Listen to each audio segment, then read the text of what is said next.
네, 여러분 반갑습니다. 한겨레 데일리 라이브 뉴스 다이브 시작합니다. 어서 오십시오. 고현준입니다. 자, 오늘 함께 해주실 세 분 미리 화면으로 보셨겠지만 소개해드립니다. 취재 편의점 장유선 기자 나오셨습니다. 어서 오십시오. 감사합니다. 어서 오십시오. 취재 편의점 장유선 기자입니다. 예. 유일하게 취재 편의점을 광고해주는 고현준의 뉴스 다이브. 아우, 무슨 말씀을요? 너무 아니, 감사합니다. 구독, 좋아요, 알림 설정. 대통령실 출입 이후에 네. 그 지금 고발 뉴스하고 경공하고 뭐 또 현장에서 뭘 하신다고 들었거든요. 그게 네. 많이 어려움이 있어요.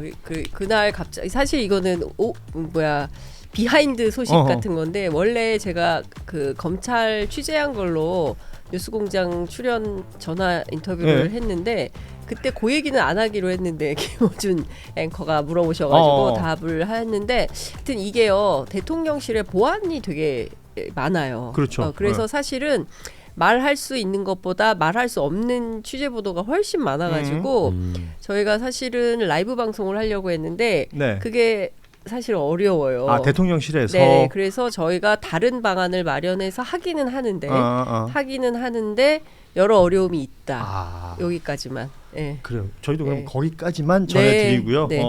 그 기대하시는 분들이 많았습니다. 왜냐하면 이제 워낙 이제 팬들이 많은 채널이고 세 곳에서 힘을 합치면 또 어떤 시너지가 날까. 그리고 대통령실에서 한다 그러니까. 그렇죠. 뭔가 기대하는 분들이 많았었는데. 사실 출입 기자들이 정보는 많이 있습니다. 정보는 많이 있고 남들보다 먼저 알기도 하고 그런데 이게 참. 이분 있으되 말할 수가 없어가지고 무언가 또 제약과 한계들이 그렇죠. 있으니까 요거 뭐 다른 형태로 방송이 되고 일단 송출이 된다고 하니까 공간이 1급 보안 시설이에요. 그렇죠. 그래서 그 안에서 뭘 한다는 게 쉽지는 않습니다. 이게 그렇군요. 모든 게 이를테면 볼펜 한 자루가 그 안에 들어오는 과정도 다 보안 점검이 필요해요. 체크가 필요한 게 사실이죠. 그렇죠. 그렇게 해야 되는 거고요. 그렇지 않고 뭐 아무나 뭐 저기 무속인들 들어오고 그랬던 게 문제인 거죠, 사실. 그렇습니다. 근데 하여튼 여러 어려움이 있다. 그러나 어떻게든 방안을 마련해 보겠다. 이렇게까지 말씀드리겠습니다. 뭔가가 진행되는 게 있으면 저희한테 좀 알려주시기 바랍니다. 자, 그리고 김정환 변호사 함께합니다. 어서 오십시오. 네, 안녕하세요. 그리고 박지훈 변호사 나오셨습니다. 네, 안녕하십니까. 박지훈입니다. 자, 이렇게 세 분과 함께 뉴스들을 저희 제작진이 오늘 이런 뉴스를 다룰 겁니다라고 이제 원고 작성을 하잖아요. 하는데 원고 작성 다 된 이후에 나온 뉴스가 있어서 이거부터 좀 살펴보고 진행하도록 하겠습니다. 오늘 김용현 전 국방장관의 재판이 진행됐는데 김용현 재판에서 그 변호사들이 문제를 많이 일으킨다. 뭐 이런 얘기들을 우리가 많이 들어왔지 않습니까? 김용현이 이제 증언을 하기 직전에 이 변호인들이 신뢰 관계인 동석을 신청했다고 합니다. 이게 뭐 법정 용어니까 어렵게 들릴지 모르겠지만 다른 사람도 같이 나갔었겠다. 뭐 이렇게 얘기를 한 건데 이 재판을 진행하는 판사가 이제는 많이들 알고 계시는 그 이진관 부장판사인데요. 형사소송법상 피해자 증언이 아니면 해당되지 않는다라며 불허를 했어요.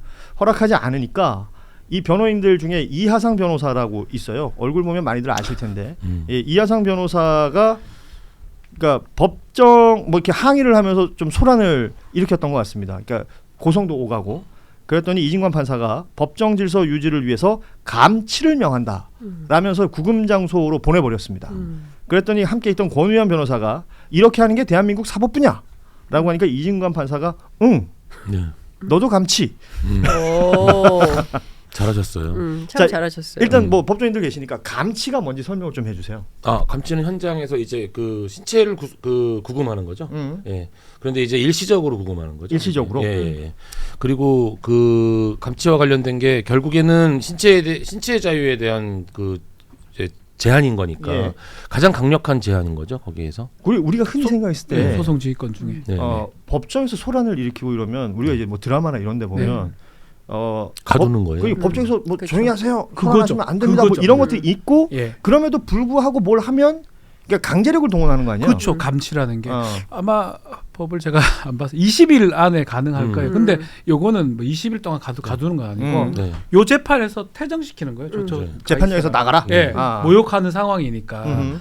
그리고 뭐 또 우리가 또 봐서 알겠지만 불출석하거나 이러면 과태료 부과합니다. 과태료 감치 이렇게 두 개를 소송지휘권에 불복하는 사람한테 부과하는 판사의 지휘권을 보면 될 것 같고요.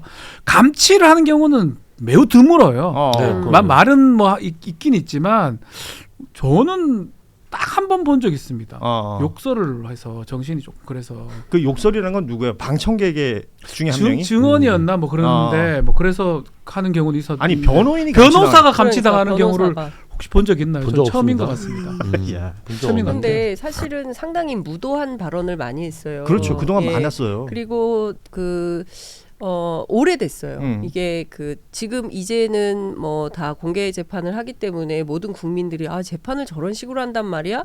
라고 확인을 할 수 있지만 초반에는 전혀 그렇지 않았어요. 그러니까 뭐 노상원 재판, 김용현 재판, 김봉식 그다음에 조지호 재판 그리고 뭐 윤석열 재판 다 포함해서 전체가 비공개였고 심지어 초반에는 기자들도 못 들어오게 했었어요. 그렇죠. 예, 그래서 이거 문제다라고 끊임없이 문제 지적하고 참여연대 민변 활동가들이 들어가서 모니터하고 감시하고 그리고 마침내 이제 국회에서 논의를 해서 법을 바꾸고 해서 재판을 공개하게 되니까 그나마 이제 국민들이 확인할 수 있게 되는 건데 저는 이진관 판사식으로 지규현 판사도 재판을 해야 된다고 생각합니다. 그러니까 바로 비교가 되는 거 아니에요. 비교가 너무 되죠. 어제 그 한성진 판사인가? 그분도 너무 비교가 되던데. 그렇죠. 그분 너무 비교가 돼가지고 맞아요. 재판 공개하길 잘했다 이런 생각이 들더라고요. 예. 그렇죠. 지금 한성진 판사는 현장에서 과태료 네네. 부과를 바로 해버리고 과태료 500? 그렇습니다. 예, 이상민? 그러니까 이 생각은 들더라고요. 왜냐하면 이건 좀 설명을 해드려야 되는데 이상민 전 판사? 장관이 증인 선서를 거부했습니다. 네. 그러니까 본인이 지금 뭐 여러 가지 재판 있고 어쩌고저쩌고 하다는 이유로 그런데 형사 재판에서는 그런 거 없다. 네. 그러면서 바로 현장에서 과태료를 증인 부과했어요. 선서를 거부할 수가 없는데 그러니까요. 선서하고 답변하지 않으면 돼요. 어허. 근데 이제 그거 논란이 되면서 본인도 이제 판사라고 보니까 판사 출신 아니겠습니까? 그쵸.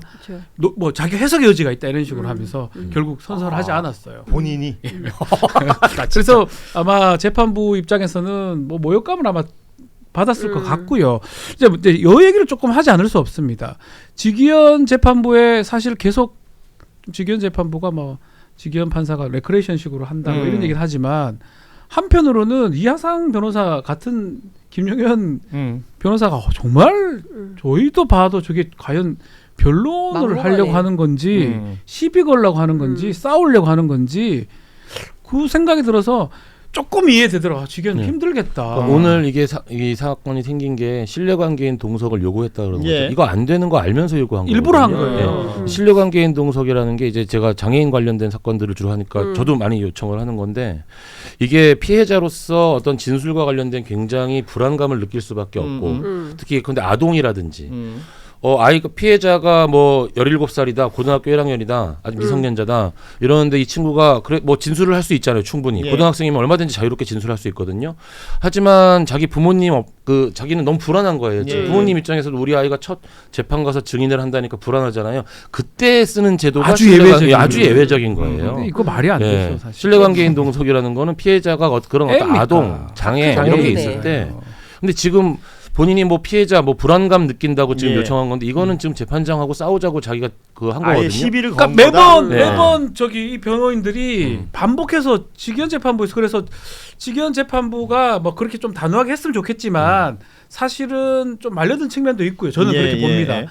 이번에 이진관 재판장이 뭐 잘했던 측면도 있지만 그 앞에서 봤기 때문에 전 했다고 보거든요. 그렇죠. 다 공개가 돼 있기 때문에 변호인들이 와서 뭐 맨날 싸우려고 그래요. 보면 그거 뭐 하기 전에 증인 신문 증인 신문 더 달라고 하고 복사 덜 됐다고 그러고 이상한 걸로 시비 거는 변호사 잘 없습니다.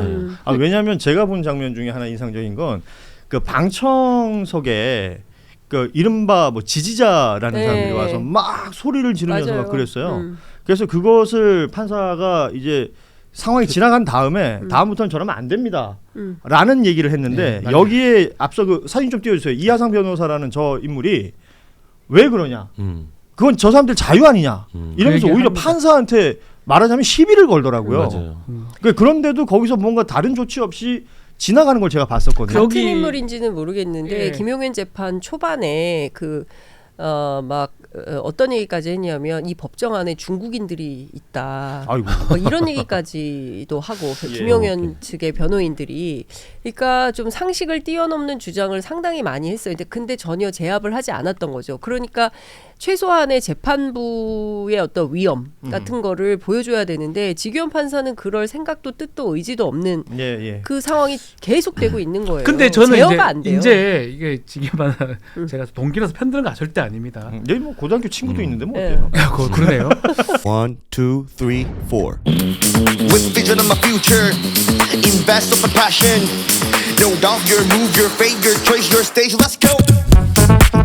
Vision, future, hope, passion. Bring the beat. One.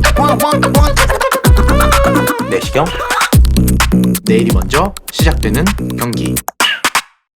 그런 변호사를 보기는 쉽지는 않아요, 사실은. 그러니까 예를 들어서 지규현 판사가 예를 들어 그 이하상 변호사나 저런 사람들이 법정 내에서 소란을 일으키고 무리한 제안을 하거나 부탁을 하고 그랬을 때 아이고 미안합니다. 뭐 약간 좀 그렇게 풀어갔어요. 뭐랄까요? 아이고 배가 고파서 그런데요. 뭐 좋은 게 좋은 거다. 아이고 또 변호인께서 뭘 하시네. 네. 뭐 이렇게 했는데 아마 그게 지기현 재판장의 말투이기도 한 거 본인이 그렇게 풀어간 것 같은데 사실은 이진관 부장은 그 앞에 학습이 됐다고 저는 보거든요. 그러니까 이게 감치를 활용한 저도 한번 확인해봐요. 우리 변호사들 중에 재판 중에 감치당한 사람이 있는지 저는 처음인 것 같거든요. 사실은. 제가 보기에 민주화운동 이후에 처음인 것 같은데 87년 뭐 이때는 아마 법정 안에서 소란이 많았어요. 그래서 감치 구류 뭐 이런 거 많이 받았거든요. 그 청취자분들이 또 궁금해하실 것 중에 하나가 이제 감치하고 이제 과태료 50만 원 부과했잖아요. 과태료 50만 원 밖에 부과 안 하냐라고 생각을 할 텐데 이 50만 원이 과태료로 지금 이 해당 최대 변호사 상한 최고치예요. 이게 뭐냐면 우리가 과태료나 벌금을 그 사람의 소득에 대해서 부과하는 게 아니라 정액제로 부과하기 때문에 50만 원. 그러니까 경범죄처벌법 같은 경우는 지금 10만 원 이하의 벌금 이렇게 정해놓고 계속 너무 오래 진행이 되는 이제는 10만 원이 이제 어떤 그 위화력이 없잖아요. 사실 여전히 10만 원이거든요. 이 액수와 관련된 법이 너무 오래돼서 현재 최고액이 50만 원이기 때문에 부과된 50만 원은 최고액이 부과된 거다. 요거는 좀 이렇게 첨언해드리고 싶네요. 솔직히 말하면 저는 50만 원이라고 써 있어서 5본 줄 알고 이 500만 원을 50만 원을 잘못 쓴 거 아니야? 그리고 막 찾아봤는데 50만 원이 맞는 거예요. 그게 최고가 50만 원이에요. 너무 이게 약한 거죠. 지금 이 상황은 앞서 우리 박준 변호사도 얘기했지만 지규현 재판장이 진행하는 재판에 문제가 있다라는 국민적 여론이 자연스럽게 만들어졌고 그것을 이진관 부장판사는 그 이후에 재판이 시작됐으니까 내용을 알고 있었을 것이고 변호인들의 그 태도나 뭐 요구나 이런 것들이 합리적이거나 그렇죠. 법정에서 그 피고인도 권리가 있으니까 그 권리에 대해서 주장하는 것이라면 뭐 다르게 해석할 수도 있겠는데 이것은 그냥 이진관 판사가 사이다였다. 그러니까 지금 뭐 댓글도 보면 속 시원하다 뭐 이런 평가들이 많거든요. 그러니까 최소한의 합리성을 띄워야 되는 거예요. 그러니까 진짜 다 떠나서 근원적으로 한번 생각해 보자고요. 12월 3일 그 밤에 멀쩡한 한밤에 정말 다 국민들이 집에서 쉬거나 뭐 드라마 보거나 이렇게 하고 있던 평온한 저녁에 느닷없이 계엄군이 국회로 들어가서 유리창을 깨부시고 침탈하려고 했던 거예요. 그 밤에 그 소식을 접한 수많은 국민들이 정말 손을 덜덜덜덜 떨면서 국회대로 앞으로 모였던 거예요. 그리고 국회의원들이 월담을 해가지고 들어가서 비상계엄 해제 결의안을 통과시켰고 그로부터 이제 우리가 2주 후에 똑같은 1주년을 맞이하게 되는 겁니다. 2주 남았군요, 진짜. 그런데 이 상황에서 그러면 이 내란의 트라우마, 전국민적 상처를 입힌 이 내란의 트라우마에서 벗어나려면 사법부도 대한민국 국민의 일원으로서 맡은 바 책임을 적확하게 해내는 노력을 해줘야 돼요. 자, 언론인들 적극적으로 보도활동하고 있지 않습니까? 그러면 판사들도 이 상황을 빠르게 정리하기 위해서 내란전담 재판부 우리가 구성하겠습니다. 그래서 여기서 재판 빠르게 정리하겠습니다. 라고 해줘야 이게 서로 각자의 맡은 역할에 따라서 직업윤리에 맞게 하는 거예요. 근데 지규현 판사를 보면서 우리가 그런 생각을 할 수가 없잖아요. 그리고 구속 취소로 풀어줬잖아요. 내란 속의 윤석열을. 이러니까 어떤 의심을 하게 되냐면 이러다가 1월 18일에 구속 만기로 또 풀어주는 거 아니야? 그러면 내란의 수괴가 불구속 재판을 받게 되는 기이한 상황을 우리 국민들이 또 봐야 돼?